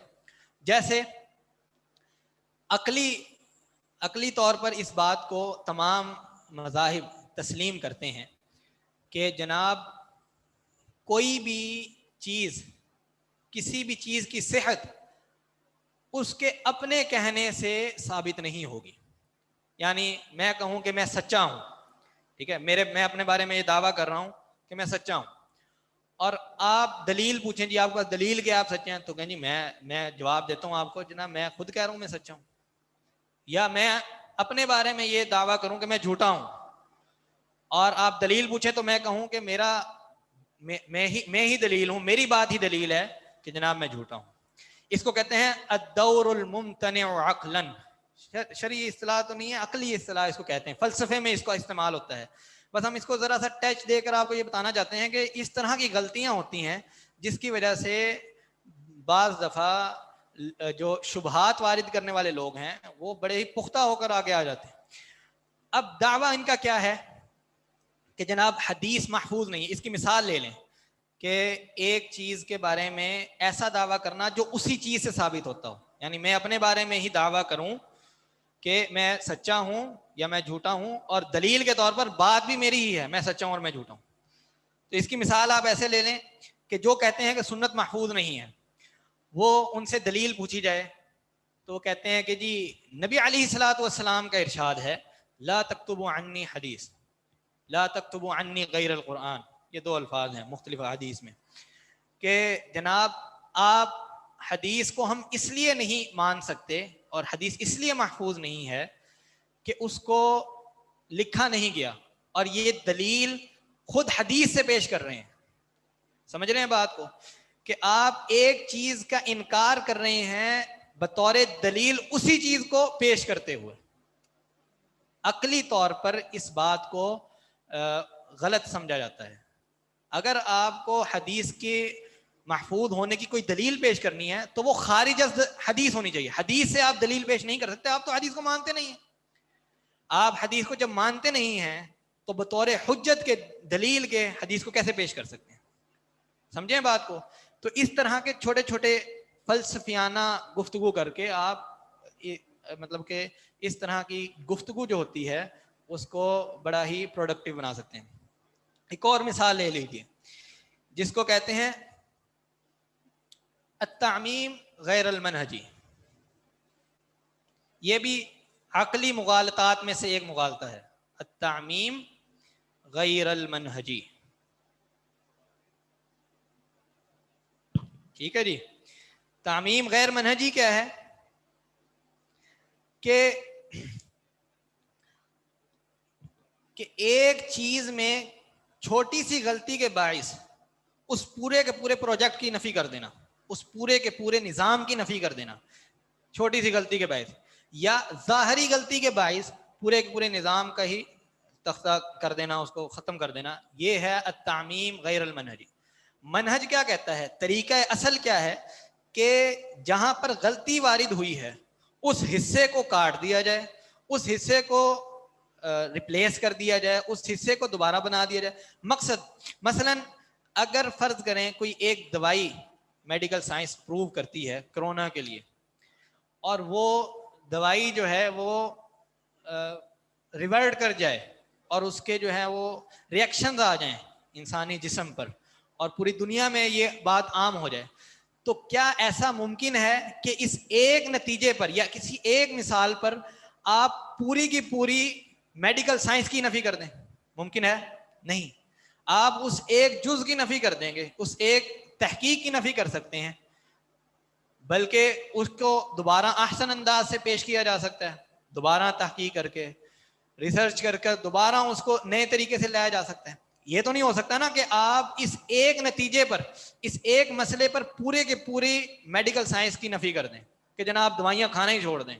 یہ تو یہ نتیجہ اس ریسرچ کا یہ نتیجہ نکلا ہے. اور ایسی بہت ساری ریسرچز ہیں جس کی وجہ سے لوگوں پر ریئیکشن ہو جاتے ہیں، بعض اوقات موت واقع ہو جاتی ہے. یہی معاملہ یہاں پر ہے. یہ جو انکار حدیث منکرین حدیث ہیں وہ کیا کرتے ہیں؟ وہ کسی ایک حدیث کو لے لیتے ہیں، ٹھیک ہے، اور اس پر اعتراض وارد کر کے سارے کے سارے ذخیرہ احادیث کا انکار کر دیتے ہیں. قابل قبول ہے یہ بات؟ نہیں ہے. آپ جب اس سے بحث کریں تو اس کو بڑا ہی اس کو ایک دائرے میں مقید کر لیں. جناب آپ کی گفتگو کا محور کیا ہے؟ کس حدیث پر آپ گفتگو کرنا چاہتے ہیں؟ چلیں اس حدیث پر گفتگو کرنا چاہتے ہیں، بقیہ حدیث تو ٹھیک ہے نا، اس ایک حدیث پر ہم گفتگو کر لیتے ہیں، بقیہ حدیث کا پہلے آپ اقرار کریں کہ وہ ان کو رد نہیں کیا جا سکتا. تو یہ کچھ چھوٹی چھوٹی چیزیں ہیں، اگر ان کا اہتمام کر لیا جائے تو بڑے ہی مطلب گفتگو ہونے سے پہلے ہی ایسے بہت سارے مسائل کا حل نکالا جا سکتا ہے جو منکرین حدیث سنت پر وارد کرتے ہیں. تو اس گفتگو سے پہلے کہ ہم وقت بھی ہمارے پاس کچھ بہت زیادہ نہیں ہے، جلدی جلدی سمیٹنے کی کوشش کرتے ہیں کہ جناب سنت محفوظ ہے یا نہیں، سنت حجت ہے یا نہیں، یا سنت پر کون کون سے اعتراضات وارد ہوتے ہیں. اس سے پہلے ہمیں یہ کچھ چیزیں پتہ ہونا ضروری ہیں کہ اس ہی سنت کو ہم اسپیسیفائی کر کے کیوں پڑھنا چاہتے ہیں، یا کیا کیا منہج ہیں جدل کے اور مناظرے کے، کیا اصول ہیں جن کو ہمارے پیش نظر رہنا چاہیے تاکہ ہم حدیث کے دفاع میں صحیح کردار اپنا ادا کر سکیں. اگلی جو چیز ہے جو ہم مدخل میں پڑھنے جا رہے ہیں وہ ہے جی سنت الابتلاء. کیا ہے جی؟ سنت الابتلاء. پہلے بھی تھوڑی بہت وضاحت کی ہم نے, ابھی دوبارہ کر دیتے ہیں. سننا بمعنی طریقہ اور ابتلاء بمعنی آزمائش. اللہ رب العزت کا یہ انداز ہے کہ وہ لوگوں کے آزمائش کے لیے بہت سارے طریقے اختیار کرتا رہتا ہے. جیسا کہ یہ دنیا, اس کا نظام, یہ سارا کا سارا بطور آزمائش ہے. پڑھا ہے نا آپ نے, الذی خلق الموت والحیات لیبلوکم ایکم احسن عملا, کہ اس موت و حیات کے نظام کا مقصد کیا ہے؟ ابتلاء, آزمائش, پرکھنا کہ بھئی کون ہے جو بہترین عمل کر کر ہمارے سامنے آتا ہے. ٹھیک ہے, تو اس طرح کے جو انکار حدیث کے فتنے اور سنت کو رد کرنے کی جو سوچیں معاشرے میں عام ہوتی ہیں, اس سے پریشان نہیں ہونا چاہیے کبھی بھی. ٹھیک ہے, ہمیں چاہیے یہ کہ ہم اپنی معلومات پختہ کریں اور سنت پر مضبوطی سے ڈٹ جائیں, اور پھر جو لوگ آپ کو آگے ملتے جائیں انکار حدیث کے حوالے سے یا سنت کو رد کرنے کے حوالے سے, ان کا آپ رد کرتے جائیں. یہ بہت ضروری ہے کہ پہلے آپ نفسیاتی طور پر اتنے مضبوط ہوں کہ جناب آپ اس طرح کے اعتراضات سے خود متزلزل نہیں ہوتے. ایسا نہ ہونا کہ کوئی اعتراض آپ پر وارد کرے اور آپ فتنے کا شکار ہو جائیں. تو پہلی ضرورت جو ہے وہ ہمیں نفسیاتی طور پر اپنے آپ کو مضبوط کرنے کی ہے کہ یہ دنیا آزمائش کی جگہ ہے. دین لوگوں کی آزمائش کے طریقے مختلف کر کے پیش کرتا رہتا ہے. ہمارے سامنے آج کل یہی فتنہ ہے اور یہ ہماری آزمائش کا ذریعہ ہے. اب دیکھنا یہ ہے کہ کھرا کون ہے اور کھوٹا کون ہے. فتنہ جو ہے, فتنہ اس کے اگر لفظ پر آپ بحث کرنا چاہیں تو وہ بھی یہی ہے کہ کسی بھی چیز کو, کسی سونے کو, کسی بھی چیز کو اتنا آگ سے گزارنا, ٹھیک ہے, کہ وہ اس سے جو اس کی جو بیماریاں ہیں, جو اس میں ملاوٹیں ہیں, وہ ختم ہو جائیں. اور یہی مقصد ہے سنت الابتلاء کا. اللہ رب العزت کا جو طریقہ امتحان ہے اس کا مقصد بھی یہی ہے. بھئی یہ ہو سکتا تھا نا کہ اللہ تعالیٰ اس طرح کے فتنوں کی خود ہی سر کو بھی کروا دیتا, کوئی اور طریقے سے, ہم تک کی بات آنے کی ضرورت ہی نہ, نوبت ہی نہ آتی.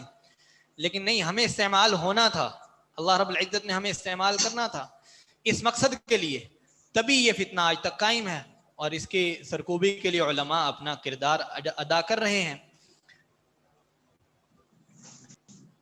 ٹھیک ہے, جیسے اللہ رب العزت کا ارشاد ہے وَلَوْ شَاءَ اللَّهُ لَجَعَلَكُمْ أُمَّةً وَاحِدَةً, اگر اللہ چاہتا اور اللہ کی یہ رضا ہوتی, اللہ کا ارادہ ہوتا, تو وہ اس دنیا میں ایک ہی امت اتار دیتا.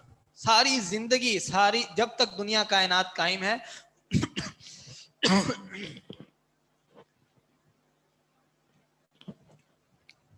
جب تک کائنات قائم ہے وہ لوگ اللہ کی عبادت کرتے رہتے.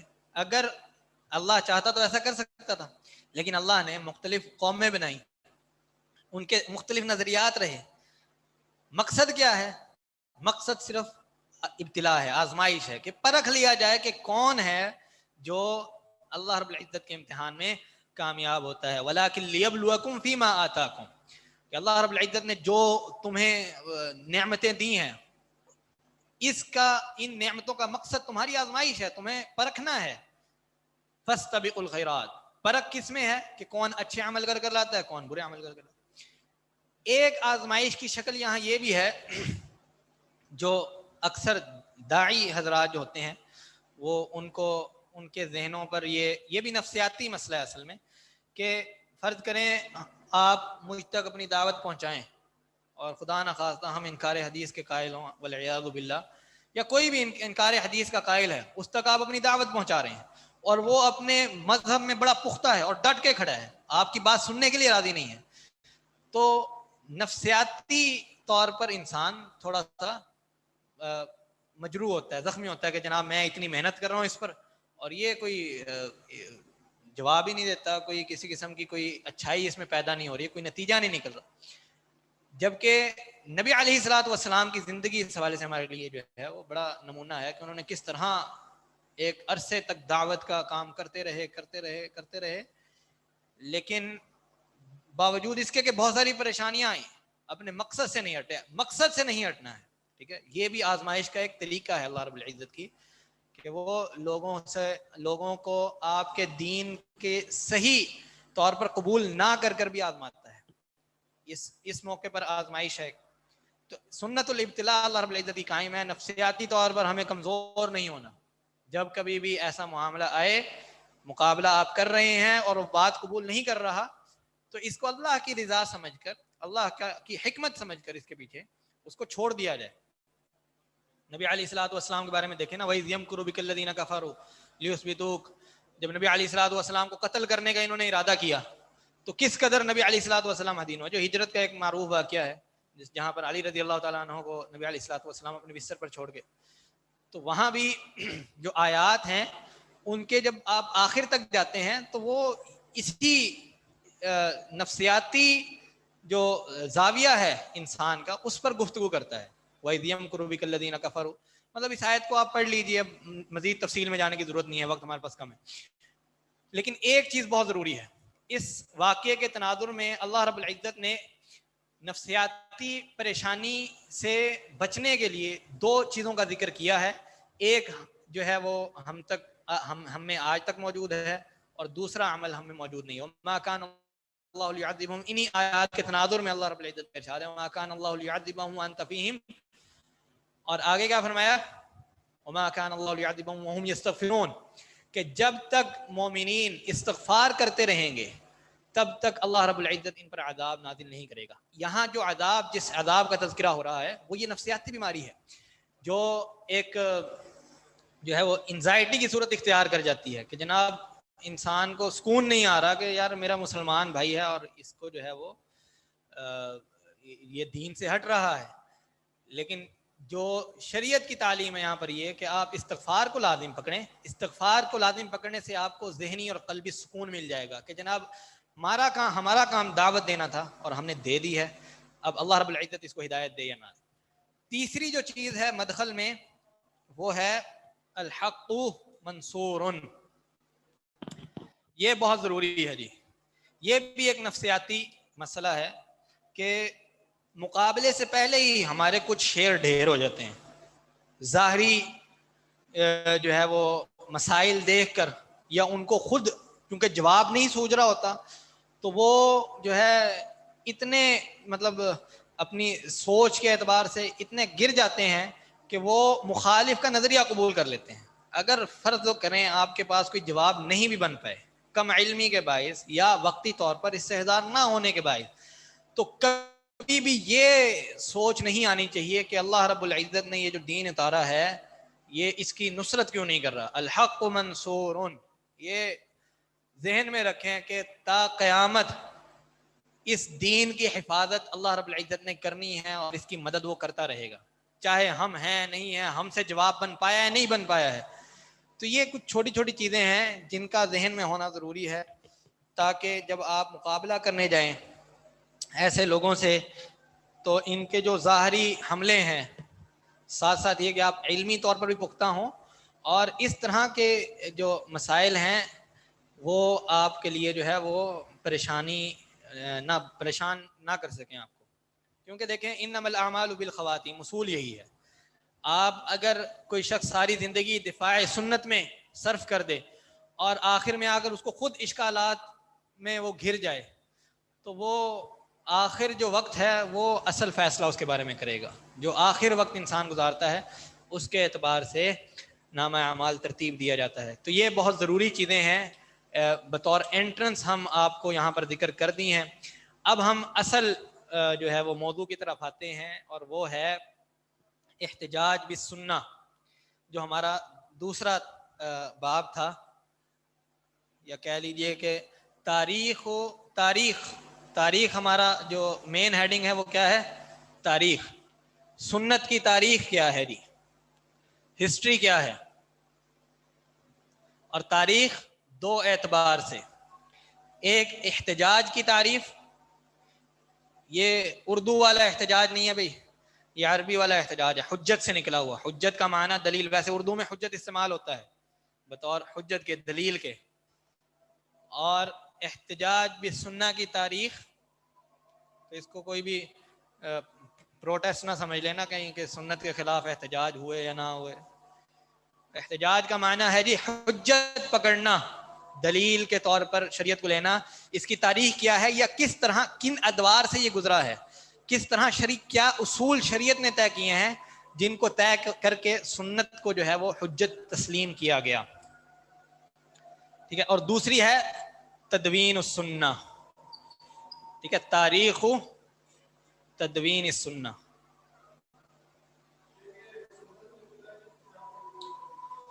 سنت الابتلاء کی مثال یہ ہے کہ دو قسم سے ابتلاء، سنت الابتلاء کی مثال پوچھی ہے ساتھی نے، تو ہم اس کو بتائیں کہ بھئی ابتلاء دو قسم کی. ایک ابتلاء ہے بطور فتنے کے، کہ انکار حدیث ایک فتنہ ہے، لوگ اس مشکل میں گھر جاتے ہیں اور حدیث کا انکار کر دیتے ہیں. جب حدیث کا انکار کر دیتے ہیں تو دائرہ اسلام سے صاف. ٹھیک ہے. اس اعتبار سے بھی انسان کو اپنی جو ہے وہ رہنمائی کرتے رہنا چاہیے، اپنے آپ کو مضبوط رکھنا چاہیے کہ میں کسی بھی طور جو ہے وہ انکار حدیث کے فتنے میں نہیں پڑوں گا. دوسرا یہ کہ جب آپ دعوت کا کام کرتے ہیں تو بہت سارے لوگ جو ہیں وہ آپ کی بات سمجھتے ہیں، بہت سارے نہیں سمجھتے ہیں. جب نہیں سمجھتے ہیں تو وہاں پر آپ کو جو شریعت کے تسلی والے نصوص ہیں ان سے مستفید ہونا چاہیے، صبر کرنا چاہیے کہ دعوت جو ہے وہ دی گئی، اس کے مقابلے میں دو ہی باتیں ہو سکتی ہیں، یا تو قبول ہوگی یا قبول نہیں ہوگی. اگر قبول ہو گئی ہے تو اللہ رب العزت کا شکر ادا کیجیے، اگر قبول نہیں ہوئی ہے تو اب اس آزمائش پر صبر کے ذریعے اللہ رب العزت کا کی جو بارگاہ ہے اس میں انسان پیش ہو اور صبر کرے کہ جناب اگر اس پر وہ اس کو مسائل کا شکار کرتے ہیں تب بھی، اور اگر ویسے ہی اس کو یہ نفسیاتی طور پر پریشانی ہو رہی ہے کہ جناب دیکھیں یہ بھی مسلمان بھائی ہے میرا اور اس حق کو قبول نہیں کر رہا، تب بھی آپ صبر کے ذریعے جو ہے وہ اللہ رب العزت کی بارگاہ میں پیش ہوں. جی بالکل جی، رد عمل کے طور پر جو ہے لوگ آپ کو ایذا پہنچاتے ہیں، اس وقت آپ صحیح معنوں میں آپ کا پتہ لگتا ہے نا. جیسے ایک عام مثال جو ہمارے معاشرے سے ہی ہے وہ کیا ہے جناب، لوگ 12 ربیع الاول کو بڑے ہی دھوم دھام سے مناتے ہیں نبی علیہ الصلوۃ والسلام کی ولادت کے طور پر، اور ایک تو بدعت کا ارتکاب کرتے ہیں، اور جو سنت پر قائم ہیں ان کو تانے کیا دیتے ہیں. وہ ایک ان کی بڑی معروف نظم وہ پیش کرتے ہیں کہ سوائے ابلیس کے کیا ہے وہ الفاظ پتہ نہیں، وہ جہاں میں سبھی تو خوشیاں منا رہے ہیں، غالباً ایسے الفاظ ہیں. تو اب اگر آپ ایک مطلب درد دل رکھنے والا انسان ہے، سوچیں کہ یار یہ کیا ذہنی انحطاط ہے کہ ایک تو آپ بدعت کا ارتکاب کر رہے ہیں، مزید یہ کہ آپ اس بدعت پر حجتیں کیسی پیش کرتے ہیں اور کس طرح مسلمانوں کو جو ہے وہ ایذا کا باعث بنتے ہیں. آپ نے ایک مومن کو شیطان ہی بنا لیا، اس کو کیا بیچارے کو احساس ہوگا. تو یہ چیزیں جو ہیں وہ رہتی ہیں، اس پر صبر کے ذریعے جو اللہ رب العزت کی بارگاہ میں انسان کو رہنا چاہیے، پیش ہونا چاہیے. تو تاریخ الاحتجاج بالسنہ، اس کا معنی سمجھیں جی سب، کہ حجت پکڑنا، سنت کو بطور حجت کے شریعت نے کن قواعد کے ساتھ پیش کیا ہے. یہی انشاءاللہ ہم بات اگر آج مکمل کر لیں تو اسی پر اکتفا کریں گے. پھر آخر میں کچھ سوال بھی لے لیتے ہیں اگر ممکن ہے تو. وقت چونکہ ہمارے پاس کم ہے اور 8:30 بجے ہمیں بات مکمل کرنی ہے. تو احتجاج بالسنہ کے لیے 4 قاعدے ہیں بھائی شریعت کے، جو آپ تمام قرآن و حدیث کو جب سامنے رکھتے ہیں تو 4 قسم کے قاعدے آپ کے سامنے آتے ہیں کہ شریعت نے کس طرح سنت کو بطور دلیل کے پیش کیا ہے. ٹھیک ہے. پہلا قاعدہ یہ ہے کہ شریعت نے سنت کو اسلام کے ساتھ مرتبط قرار دیا ہے. ارتباط السنہ بالاسلام. والاسلام بالسنہ، ارتباط السنت بالاسلام والاسلام بالسنہ، کہ شریعت نے دونوں کو لازم اور ملزوم کے طور پر پیش کیا ہے. اگر کسی ایک بھی چیز کو آپ گرا دیں دونوں میں سے تو دوسری گر جائے گی. اسلام اور سنت یہ دونوں آپس میں لازم اور ملزوم کے طور پر ہیں، ان کا تعلق لازم اور ملزوم کا ہے. ٹھیک ہے، اگر ایک چیز نہیں پائی جائے گی تو دوسرا بھی نہیں پایا جائے گا. اگر سنت کو آپ ختم کر دیں گے تو پھر اسلام بھی ختم ہو جائے گا. ٹھیک ہے، اور اگر آپ اسلام کو ختم کر دیتے ہیں تو سنت بھی ختم ہو جائے گی. تو دونوں کا ربط آپس میں لازم اور ملزوم کا ہے. ایسا نہیں ہو سکتا کہ کوئی اسلام کا ماننے والا ہو اور سنت کا حامی نہ ہو، سنت کو وہ قبول نہ کرے. ایسا ممکن ہی نہیں ہے. اگر ایسا ہے تو پھر شریعت اس کو اسلام تصور نہیں کرتی، وہ کوئی اور ہی دین، کسی اور دین پر ہے. اس کی مثال لے لیجئے، اہل قرآن کو جانتے ہیں سب، ایک فرقہ ہے مسلمانوں میں اہل قرآن کے نام سے، قرآنیین بھی کہا جاتا ہے ان کو، جن کا ماننا یہ ہے کہ قرآن کافی ہے، الاکتفاء بالقرآن، قرآن شریعت کی تعلیمات پر عمل کرنے کے لیے اور اس کو بطور ماخذ کے رکھنے کے لیے کافی ہے، اور کہتے ہیں کہ سنت کی ضرورت نہیں ہے. اب ایسے لوگ جو ہیں ان سے آپ الزامی سوال کر سکتے ہیں کہ اگر آپ یہ کہتے ہیں کہ اس سنت کے بغیر آپ کا اسلام چل سکتا ہے، جبکہ ہمارا ماننا یہ ہے کہ شریعت کا قاعدہ یہ ہے کہ سنت اور اسلام آپس میں لازم ملزوم ہیں، تو ان کو آپ یہ کہیں کہ جناب اپنی نماز جو ہے وہ صحیح طریقے پر قرآن کے مطابق پیش کر دکھائیں. ایسا نہیں ہو سکتا کہ آپ سنت کو چھوڑ دیں اور آپ کا اسلام قائم رہے. اسلام نماز بنیادی رکن ہے نا، ایسا رکن جس کو ہر مسلمان نے دن میں 5 دفعہ ادا کرنا ہے. زکوٰۃ وغیرہ تو سال بعد ہے، حج زندگی میں ایک بار ہوتا ہے، روزے سال بعد آتے ہیں. نماز ایک ایسا عمل ہے جس سے ہر وقت، ہر 4-5 گھنٹے بعد ایک مومن کا، ایک مسلمان کا سابقہ رہتا ہے، اس نے نماز ادا کرنی ہے. اتنا اہم ترین عمل ہے، تو آپ یہ بتائیں کہ سنت کو چھوڑ کر آپ اسلام کے اتنے اہم ترین رکن نماز کو کیسے ادا کریں گے؟ جبکہ آپ جب غور کریں گے ان لوگوں پر جو اہل قرآن ہونے کا دعویٰ کرتے ہیں، ان کے ٹوٹل 7-8 لوگ تھے. یہ نماز کے آغاز تو بھی چھوڑ دیجیے، نماز کے ٹائمنگ میں ہی ان کے 4 اقوال بن گئے، کیونکہ سنت کو چھوڑ بیٹھے تھے.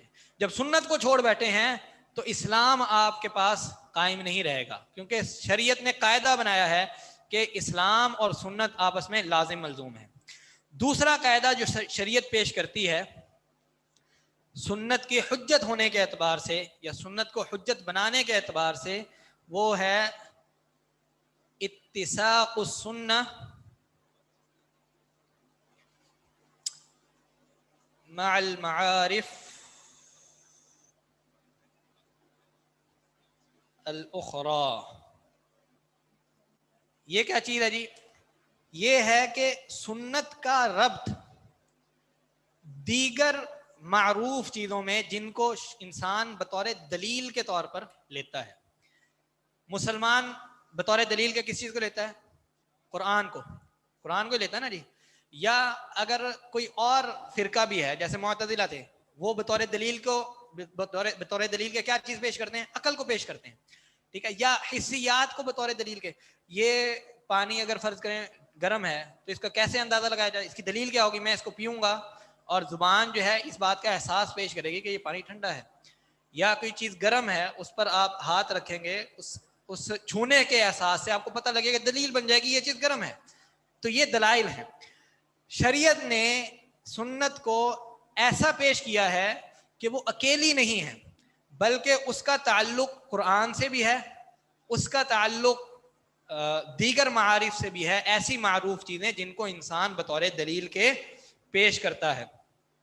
اور کہیں ایسا آپ کو لگے یا کسی انسان کو لگے کہ جناب ان کے درمیان تو بہت زیادہ کانٹرڈکشن رہتی ہے، ہم کہتے ہیں کہ عقل یہ بات تصور نہیں کرتی کہ کوئی شیطان یا کوئی ذات جو ہے وہ انسان کے نتنوں کے درمیان رہتا ہو یا عذاب قبر جو ہے وہ دیا جاتا ہو، انسان کی عقل یہ تسلیم نہیں کرتی، جبکہ سنت اس بات کا ثبوت دیتی ہے۔ تو ان مسائل کے حل کے لیے علماء نے کتابیں لکھی ہیں۔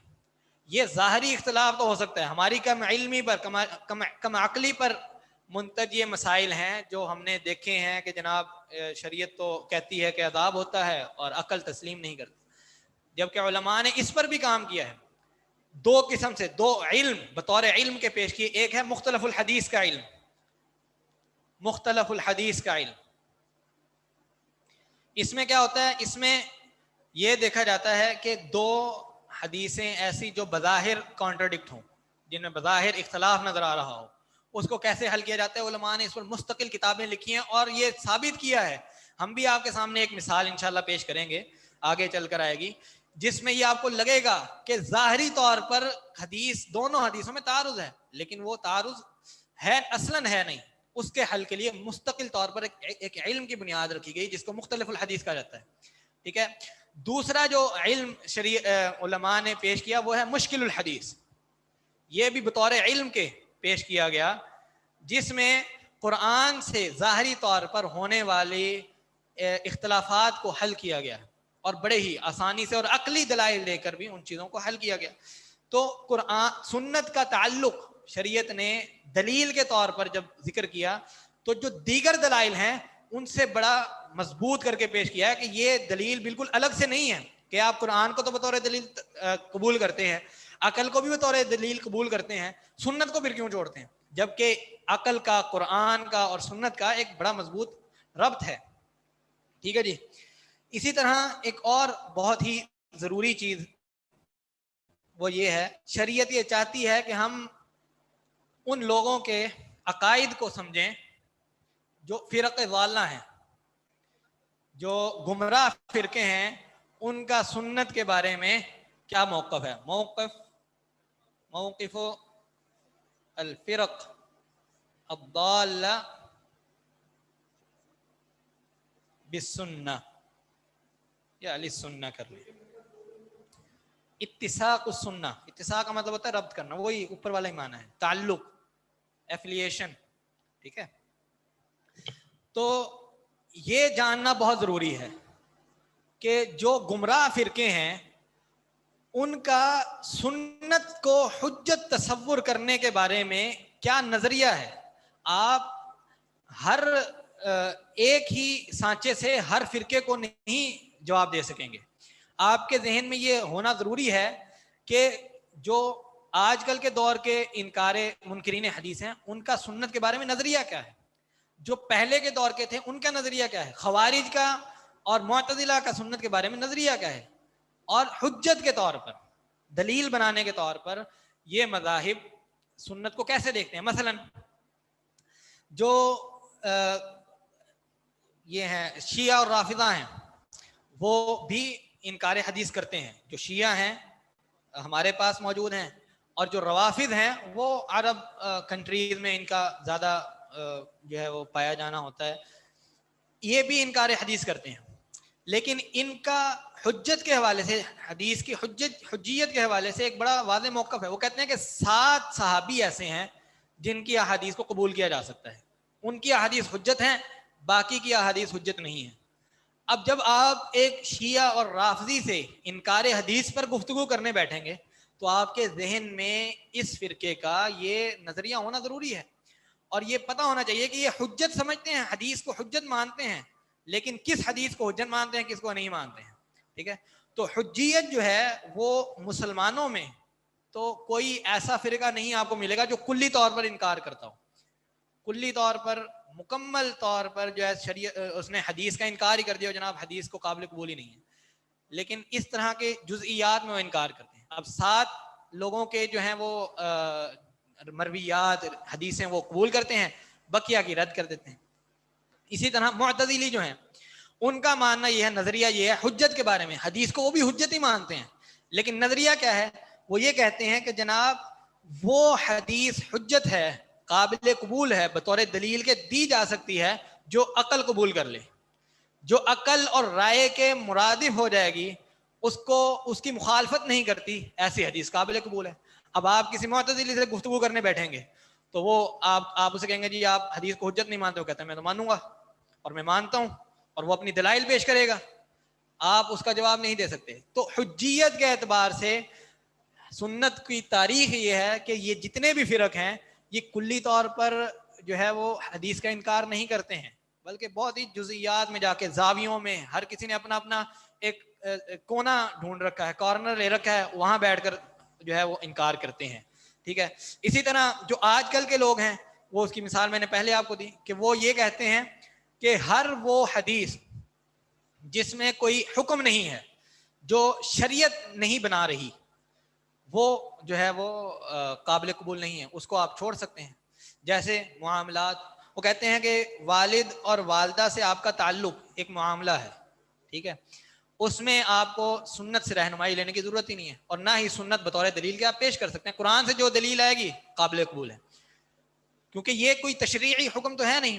ایسی تو بات نہیں ہے کہ اگر آپ جو ہے وہ نماز، جیسے نماز ہے، اگر کوئی شخص نماز نہیں پڑھتا تو وہ دین اسلام سے خارج ہے. ٹھیک ہے.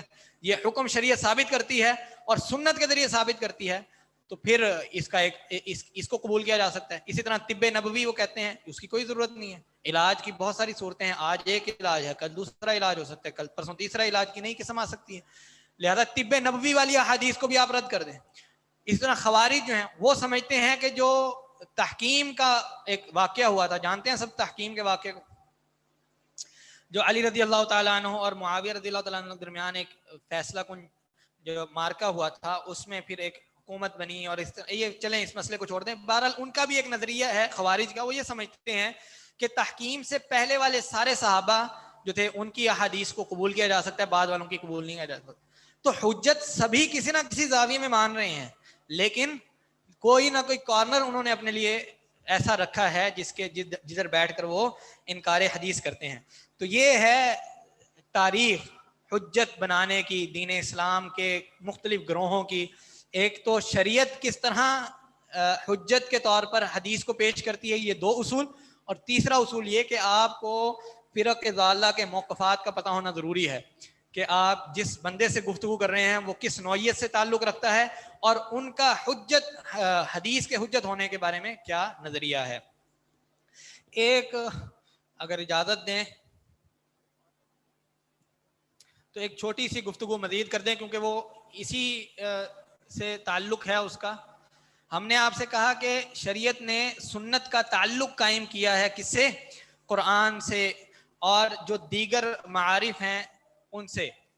تو یہ ضروری ہے کہ ہم قرآن سے حدیث کا ایک اجمالی تعارف، ایک بریف تعلق کا تعارف جو ہے نا وہ آپ کے سامنے پیش کر دیں کہ علاقۃ السنہ بالقرآن کیا چیز ہے، کہ شریعت نے کس طرح سنت کا تعلق قرآن سے قائم کیا ہے. یہ سمجھیں گے آپ تو آپ کو واقعتاً شریعت کی نظر میں حدیث کی اہمیت اور اس کے حجت ہونے کے دلائل جو ہیں وہ واضح ہوں گے. ٹھیک ہے. ابھی میں آپ کو یہ بات بتا دوں کہ ہم حجیت پر گفتگو نہیں کر رہے ہیں، تاریخ پر صرف گفتگو کر رہے ہیں. ٹھیک ہے. حجیت پر ایک مستقل باب آئے گا جہاں ہم نے گفتگو کرنی ہے، اور بہت سارے دلائل آپ کو عقلی اور نقلی انشاءاللہ پیش کریں گے، جس میں یہ پیش کیا جائے گا کہ واقعتاً حدیث حجت ہے، دلیل ہے، بطور دلیل کا اس کو قبول کیا گیا ہے. ابھی ہم صرف آپ کو بتا رہے ہیں کہ تاریخ کیا رہی ہے، شریعت نے کس نظریے کے ساتھ سنت کا ربط قرآن سے پیش کیا. اگر آپ قرآن کو الگ کر دیں، سنت کو الگ کر دیں، تو آپ کی تو ساری زندگی جو ہے وہ ایک گم گم کی کیفیت میں پہنچ جائے گی، آپ کسی مسئلے کا حل نہیں نکال سکتے. تو 3 قسم کی احادیث اور 3 قسم کے تعلق قرآن سے بنتے ہیں سنت کے. پہلا تعلق ہے تعلق الموافقہ والمؤکدہ، دوسرا ہے تعلق المبینہ والمفسرہ، اور تیسرا ہے استقلالیہ. یہ 3 قسم کی حدیثیں آپ کو ملیں گی جن کا تعلق قرآن سے ہے، یعنی قرآن سے ریلیشن میں حدیث کہاں کھڑی ہے دین اسلام میں. یہ 3 میں سے کوئی ایک نوعیت پر وہ کھڑی ہوگی.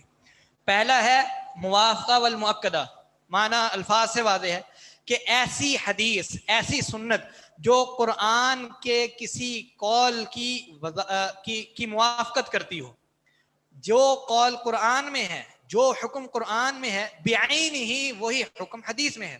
ٹھیک ہے، جیسے اقیم الصلاۃ ہے نا قرآن میں، اقیم الصلاۃ وآتوا الزکاۃ قرآن میں ہے نا، اسی کی موافقت سنت میں بھی ہے. کون دے گا دلیل بھائی؟ جی، بنی الاسلام علی خمس شہادت ان لا الہ الا اللہ، اور آگے کیا ہے؟ واقامت الصلاۃ. سنت بھی موافقت کرتی ہے شریعت کے اس حکم کی جو کہ نماز کو قائم کرنے کے حوالے سے ہے. سنت میں بھی وہی حکم ہے جو قرآن میں حکم ہے بعین ہی، اسی معنی میں نماز قائم کرنے کا حکم شریعت قرآن کے ذریعے بھی دے رہی ہے اور سنت کے ذریعے بھی دے رہی ہے. یہ تعلق ہے قرآن کا اور سنت کا کہ دونوں ایک ہی حکم لے کر ہم تک آئے ہیں. دوسری جو چیز ہے وہ ہے، اب اس طرح آپ اس کی بہت ساری مثالیں لے سکتے ہیں، زکوٰۃ، حج اور صدقات اور دیگر چیزیں. ٹھیک ہے، والمؤکدہ، مطلب یہ سوال ہو سکتا ہے نا بھائی قرآن میں جب اقیم الصلاۃ آ گیا تو سنت میں کیا ضرورت تھی آپ کو؟ تاکید کے طور پر پیش کیا گیا. ٹھیک ہے، ایک تعلق قائم کرنے کے لیے سنت اور قرآن کا، اور ساتھ ساتھ یہ کہ تاکید بھی ہو جائے. دوسرا ہے تعلق المبینہ والمفسرہ. سنت کا تعلق قرآن سے بطور تبیان کے ہے، بطور مفسر کے ہے، ایلیبریٹر کے ہے، جو شریعت کے قرآن میں موجود مسائل کی وضاحت کرتا ہے. اس کی مثال لے لیجئے، اسی کو واپس یہاں لے آئیں. اقیم الصلاۃ، شریعت کا حکم، قرآن سے آپ کو یہ مل رہا ہے نماز قائم کیجئے، اور سنت اس نماز کو قائم کرنے کا طریقہ جو پیش کرتا ہے وہ یہ ہے کہ عشاء کی 4 رکعت ہیں، ٹھیک ہے، اور فجر کی 2 رکعت ہیں، فرض ہیں، اور آپ نے کھڑے ہونا ہے تو کیسے کھڑا ہونا ہے، رکوع کرنا ہے تو کیسے کرنا ہے. ٹھیک ہے، زکوٰۃ شریعت کہتی ہے کہ حکم دیا شریعت نے آپ زکوٰۃ ادا کیجیے، لیکن پورا قرآن اٹھا کر دیکھ لیجئے کہیں بھی نصاب زکوٰۃ قرآن میں نہیں ہے. اگر کوئی شخص سنت کو بطور مبین کے نہیں لے گا اور قرآن پر اکتفا سمجھتا ہے تو پھر وہ یہ بتائے کہ وہ عشاء کی نماز کی 4 رکعت کیسے پڑھے گا. پھر وہ یہ بھی بتائے کہ وہ زکوٰۃ فرض ہونے کے بعد نصاب کیا معین کرے گا، کب کب زکوٰۃ دے گا، کتنے دنوں کے بعد زکوٰۃ دے گا.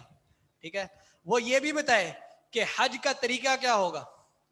ٹھیک ہے، وہ یہ بھی بتائے کہ بھئی لوگوں سے معاملات کیسے کرنے ہیں، نبی علیہ الصلوۃ والسلام نے کس طرح اپنا عمل کر کر دکھایا اپنے والدین سے معاملات میں یا اپنے بچوں سے معاملات میں، بیوی سے معاملات. تو یہ ہے تعلق المبینہ والمفسرہ، یعنی قرآن کا، سنت اور قرآن کا تعلق بطور مبین اور بطور مفسر کے. 1 منٹ بس، جزاکم اللہ خیر. اور تیسری صورت ہے استقلالیہ، مستقل سے نکلا ہوا لفظ. یہ استقلالیہ کا مطلب ہے کہ جس میں قرآن میں کوئی حکم نہیں ہے لیکن شریعت نے سنت کے ذریعے اس حکم کو قائم کیا ہے. ٹھیک ہے، اسی طرح جس طرح بعض احکامات سنت میں نہیں ہیں بلکہ قرآن میں ہیں، جیسے قرآن حجت ہونے کے بعد سے حوالے سے مستقل ہے، اسی طرح قرآن جو ہے وہ حجت ہونے کے اعتبار سے مستقل ہے، اس طرح سنت بھی حجت ہونے کے اعتبار سے مستقل ہے. جیسے اس کی مثال آپ لے لیں کہ جناب ہاں الجمع بین الاختین،